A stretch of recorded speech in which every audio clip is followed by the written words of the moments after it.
My friends,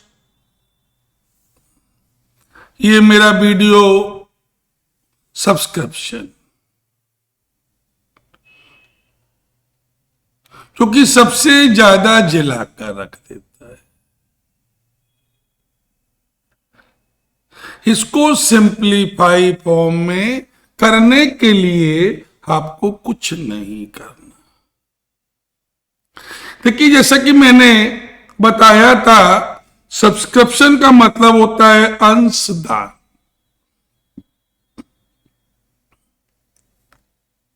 भाई, जो भी लोग क्लब के मेंबर बनते हैं वो क्लब को चलाने के लिए हर महीने सब्सक्रिप्शन फीस देते हैं।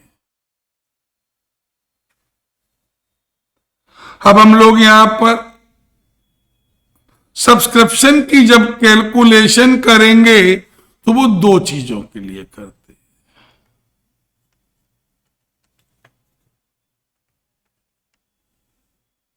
भैया, आइदर हम इनकम एंड एक्सपेंडिचर के लिए करेंगे,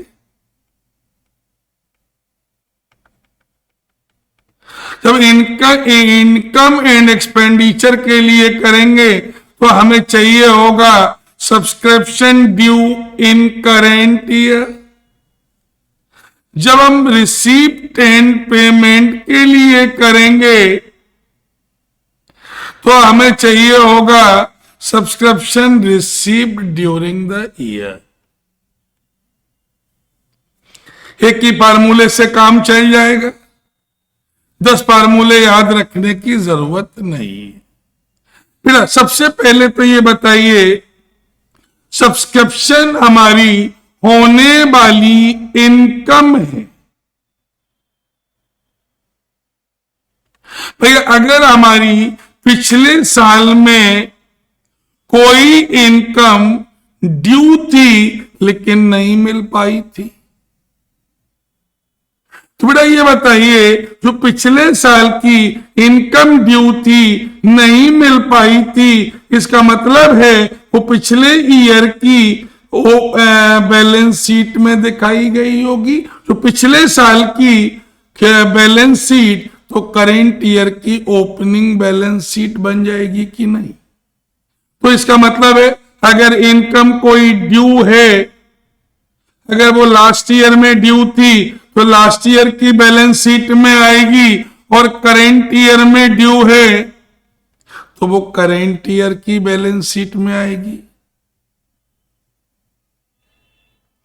बेटा, अगर कोई इनकम एडवांस मिली है, लास्ट ईयर में एडवांस मिली है, जब भी कोई इनकम एडवांस मिलती है तो वो हमारी लायबिलिटी में आती है। लास्ट ईयर में एडवांस मिली थी तो वो लास्ट ईयर की बैलेंस शीट, मतलब इस साल की ओपनिंग बैलेंस शीट में लायबिलिटी में आएगी। और इस साल अगर कोई एडवांस मिली है तो बेटा वो आगे आने वाले ईयर्स के लिए है, इसलिए ये क्लोजिंग में लायबिलिटी में आएगी। तो सबसे पहले तो एक काम कर लो, इन फिगर्स को ढूंढ कर अरेंज कर लो।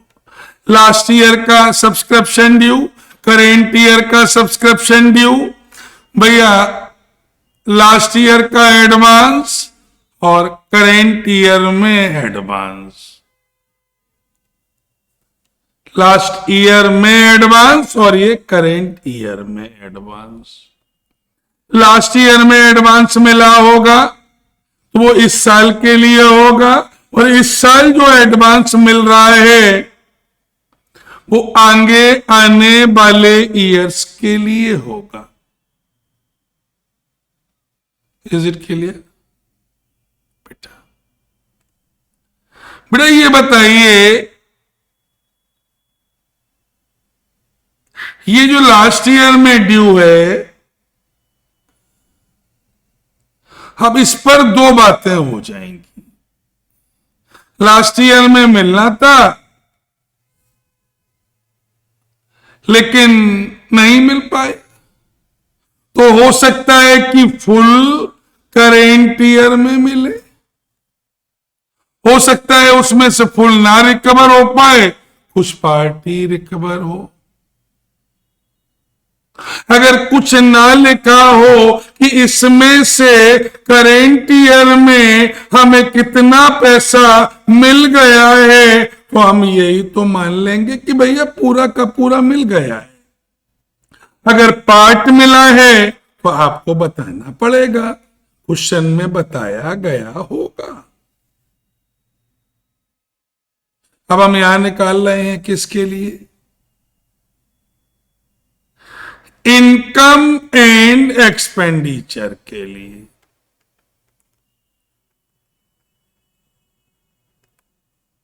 तो बेटा इनकम एंड एक्सपेंडिचर के लिए हमें क्या करना पड़ेगा? एक रिसिप्ट एंड पेमेंट दिया गया होगा, उसमें जितने भी तरीके के सब्सक्रिप्शन दिए गए हों सबको ऐड कर लो। कहा दिया होगा? रिसिप्ट एंड पेमेंट में रिसिप्ट साइड में जितने भी सब्सक्रिप्शन दिए हों सबको प्लस करेंगे तो क्या निकल कर आ जाएगा? Total subscription receipt.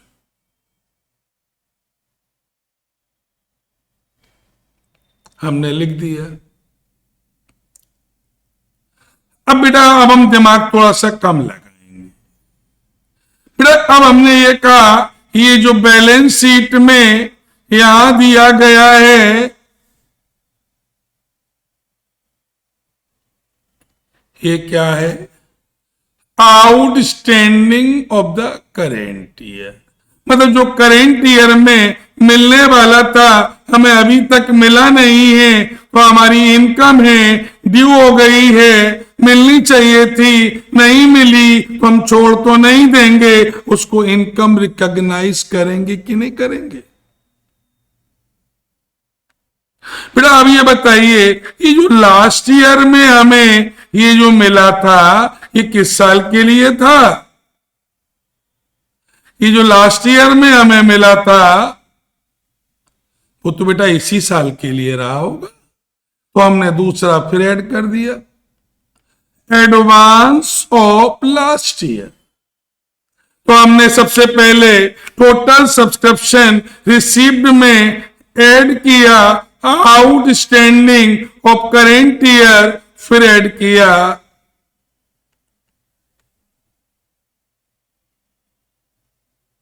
हमने फिर ऐड किया एडवांस ऑफ लास्ट ईयर। बेटा अब ये बताइए ये जो करेंट ईयर में एडवांस मिला है, बेटा ये जो करेंट ईयर में एडवांस मिला है डेफिनेट सी बात है ये आगे आने वाले ईयर के लिए होगा, तो हमें इसको क्या कर देना चाहिए? माइनस कर देना चाहिए, क्योंकि ये जो एडवांस है जो ये करेंट ईयर में मिला है ये करें हमारा इनकम है ही नहीं है, क्योंकि ये तो अगले साल की इनकम बनेगा, हमारी ये इस साल की इनकम नहीं है, क्योंकि ये तो हमारे लिए एडवांस है, तो एडवांस तो लायबिलिटी होता है ना, इसलिए हमने इसको माइनस कर दिया। बेटा अब हमने आपसे कहा लास्ट ईयर में जितना मिलना था कुछ नहीं लिखा है, तो हम ये मानेंगे कि पूरा का पूरा मिल गया। भैया ये बताइए ये इनकम लास्ट ईयर की इनकम बन चुकी होगी ना, लेकिन मिला तो इस साल है ना, तो ये इस साल तो इनकम नहीं बन सकती है ना, क्योंकि एक ही बार तो हम इनकम रिकॉग्नाइज कर सकते हैं, हमने लास्ट ईयर में इसको इनकम रिकॉग्नाइज कर लिया है, तो अब दोबारा तो हम इसको इनकम रिकॉग्नाइज नहीं करेंगे।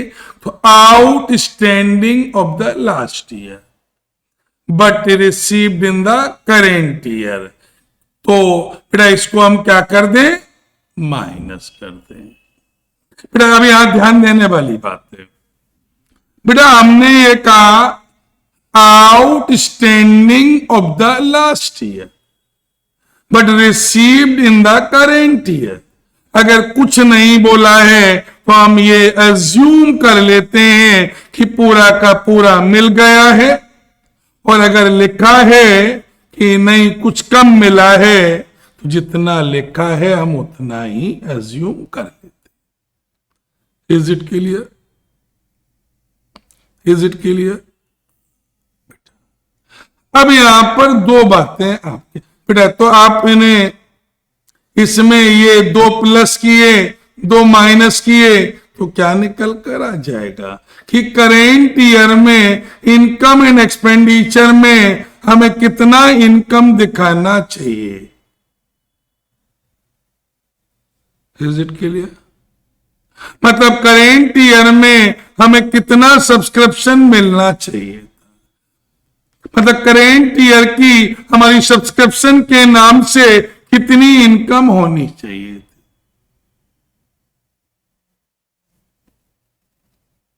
बेटा अब हमें मान लो रिसीव्ड निकालना हो तो बेटा फिर हमें ये दिया होगा, और अगर ये निकालना है तो फार्मूलों को हम उल्टा कर दें, जिनको माइनस किया है उनको प्लस कर दें और जिनको प्लस किया है उनको माइनस कर दें, तो हम रिसीव्ड निकाल सकते। अब यहां ध्यान देने वाली बात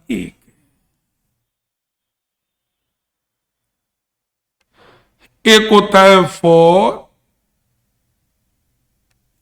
और एक होता है एट या ऑन या टोटल।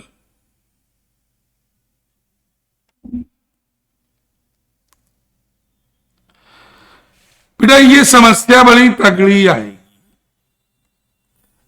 अगर यहां पर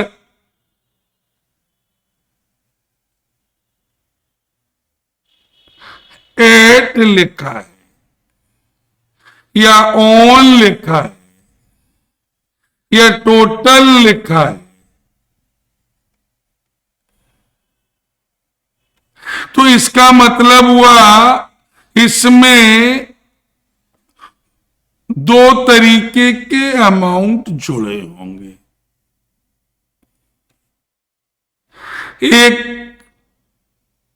अरियर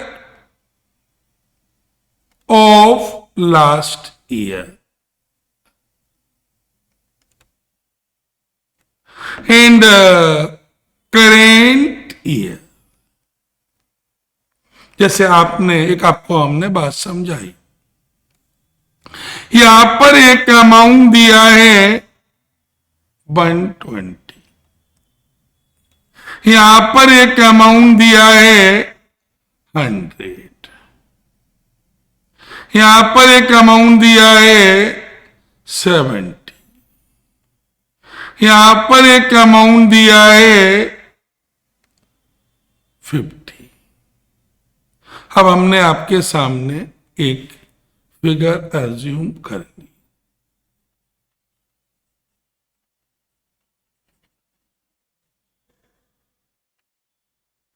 हमने कहा मान लो ये बताया है आपको कि करेंट ईयर में 3200 टोटल सब्सक्रिप्शन रिसीव्ड हुआ। अब हमने 2 फार्मूले लगाए भैया, 2 चीजें पर। Outstanding of the current year हमारा कितना है बेटा 120। भैया advance of the last year कितना है हमारा 70। भैया एडवांस इन करेंट ईयर -50। भैया an outstanding of the last year was given 100 but no further information given. जब कुछ नहीं बताया है तो मैंने क्या कहा है, हम ये मान लेंगे कि 100 में से 100 पूरा रिकवर हो गया, तो हमने ये प्लस किए। ये 3200 प्लस 190 3390 माइनस 150 3240। बेटा अब कहीं अगर ये बताए कि ये जो 100 था 100 इस 100 में से केवल 80 रुपीज रिकवर हुआ। कितना रिकवर हुआ? अगर नीचे बताया गया हो ओनली 80 रिसीव्ड, तो इसका मतलब भैया कि 100 मिलना था, अभी हमें कितना मिला है? 80 मिला है। तो जब 80 मिला है तो हम माइनस कितना करेंगे? 80। मेरे शब्दों पे ध्यान दीजिए। अगर 80 मिला है, मिलना था 100, मिला है 80, तो अभी भी कितना मिलना बाकी है? और यहां पर लिखा हुआ है एड या ऑन या टोटल। तो इसका मतलब भैया 120 में से भैया अभी भी कितना पिछले साल वाला है? 20 है। भैया लास्ट ईयर में 100 मिलना था, लेकिन हमें मिला कितना है? 80। तो अभी 20 अभी भी उम्मीद बाकी है ना। तो इसका मतलब है 120 में से 20 तो पिछला हो गया, तो करेंट ईयर वाला अभी कितना बाकी है? तो ये करेंट ईयर की भी फिगर चेंज हो जाएगी। Is it clear? तो भैया अगर यहां पर ऑन या एट लिखा है तो इसका मतलब है पिछला वाला भी अभी अगर कोई बकाया है तो इसमें ऐड होगा। और अगर केवल फॉर लिखा है तो इसका मतलब है, फॉर का मतलब है ये केवल करेंट ईयर का है, इसमें पिछला अमाउंट कोई भी नहीं जोड़ा। अब आपने कहा कि सर ये तो आपने वर्किंग के फॉर्म में बता दिया। सर ये बताइए अगर हम इसी को अकाउंट फॉर्मेट में करना चाहें।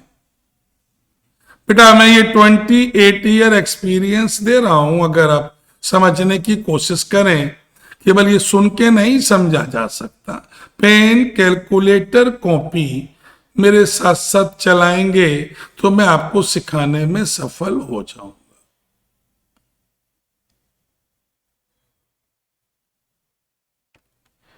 बेटा ये 3 चीजें प्लस हुई, ये 3 चीजें माइनस हुई। सब्सक्रिप्शन हमारी इनकम है, तो इसका मतलब है हम इनकम का अकाउंट बना रहे हैं। भैया अगर जितना भी सब्सक्रिप्शन रिसीव्ड हुआ है हमने वो लिख दिया।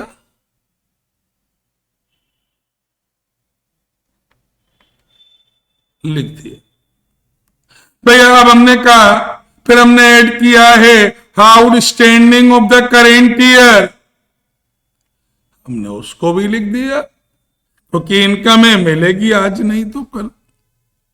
तो भैया हमने कहा एडवांस है प्रीवियस ईयर का, क्योंकि प्रीवियस ईयर का एडवांस था, प्रीवियस ईयर में लायबिलिटी थी, लेकिन इस साल तो वो इनकम है ना हमारी। तो जितनी इनकम थी उनको हमने जोड़ लिया। भैया इस साल एडवांस मिला है जो कमिंग ईयर के लिए है, भैया वो तो हमारी इनकम नहीं है, लेकिन इनकम तो नहीं है, लेकिन इसमें तो जोड़ा है, तो हमने माइनस कर दिया। भैया पिछले साल का अगर कोई आउटस्टैंडिंग था जो कि इस साल मिला है, तो वो तो पिछले साल की इनकम रिकॉग्नाइज कर लिया गया है ना भैया, अब दोबारा तो हम करेंगे नहीं, बट अनफॉर्चुनेटली इसमें जोड़ा है, तो हमने इसको भी हटा दिया और अब दोनों का डिफरेंस किया, वो जो अमाउंट आएगा वो इनकम एंड एक्सपेंडिचर में चला जाएगा जो इसके बराबर ही आएगा। Is it clear? मैं दावा कर सकता हूं अगर आपने बारीकी से कान में लीड लगा के सुना है और मेरे संग बार बार पेन कैलकुलेटर कॉपी चलाई है तो एक ही क्वेश्चन में आप 15 क्वेश्चन सीख जाएंगे गारंटी के साथ।